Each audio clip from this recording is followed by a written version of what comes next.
আওয়ামী লীগ নেতৃত্বাধীন ১৪ দলের বৈঠকে জামায়াতে ইসলামী বাংলাদেশকে নির্বাহী আদেশে নিষিদ্ধ করার সিদ্ধান্ত হয়। জানানো হয় বুধবার সেই নির্বাহী আদেশ জারি করা হবে।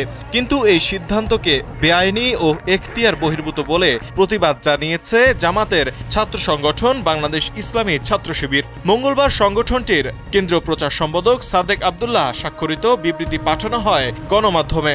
বিবৃতিতে শিবিরের কেন্দ্রীয় সভাপতি মঞ্জুরুল ইসলাম ও সেক্রেটারি জেনারেল জাহিদুল ইসলাম বলেন, প্রতিষ্ঠা লগ্ন থেকেই দেশের প্রচলিত সংবিধান মেনে শান্তিপূর্ণ উপায়ে কার্যক্রম চালিয়ে আসছে তাদের সংগঠন, যা ভবিষ্যতেও করে যাবে। স্যান্ডেলিনা সো, রূপচর্চায় আভিজাত্য।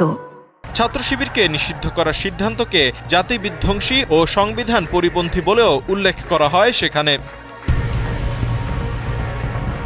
বিবৃতিতে বলা হয়, চলমান কোটা সংস্কার আন্দোলনে রাষ্ট্রীয় বাহিনীকে ব্যবহার করে যে পাশবিক গণহত্যার নজির তা পৃথিবীতে দ্বিতীয়টি নেই। দেশের সব শ্রেণী পেশার মানুষ ও বিশ্ব বিবেক এই গণহত্যার বিরুদ্ধে ধিক্কার জানাচ্ছে।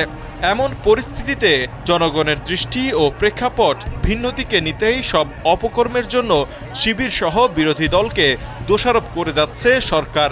এতে আরও বলা হয়, গণভবন কোনো রাজনৈতিক কার্যালয় নয়। কোনো রাজনৈতিক দল অন্য কোনো রাজনৈতিক দলকে নিষিদ্ধ করতে পারে না। এটা সংবিধান পরিপন্থী।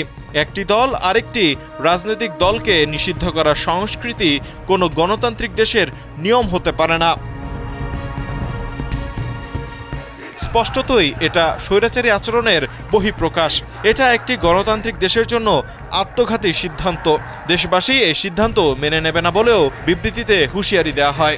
এ সময় এ ষড়যন্ত্র মোকাবেলায় ছাত্র সমাজ সহ দেশের সব মানুষ এগিয়ে আসবেন বলে আশা প্রকাশ করা হয়।